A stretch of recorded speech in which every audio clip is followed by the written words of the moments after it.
વ્યવસ્થા કરીને બધાને પીરસી છે ને પીવડાવી છે, સેવા આપી છે. કેટલા સ્વયંસેવકો તમારી આવે?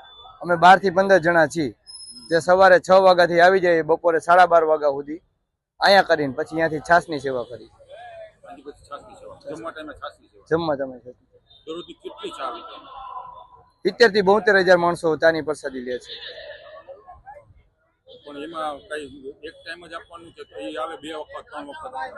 ગમે એટલી વાર આવે, કોઈને ના પાડતા જ નથી. અમુક તમે અત્યારે જોઈ શકો 3 વાર પીને જાય છે, અને પીવા વાળા 5 વખતે પી જાય. કોઈને ના પાડવાની થતી નથી. એનું છે ને એને પાવું હોય. અમારે તો કઈ, અમે તો માત્ર નિમિત્તીને સેવા કરી બતાવીએ.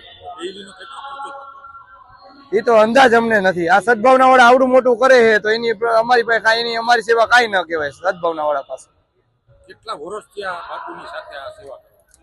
બાપુના જયારે રાજકોટમાં કાર્યક્રમ થયા છે ત્યાં સુધી અવારનવાર ચાની, છાસની અને બીજા બી કઈ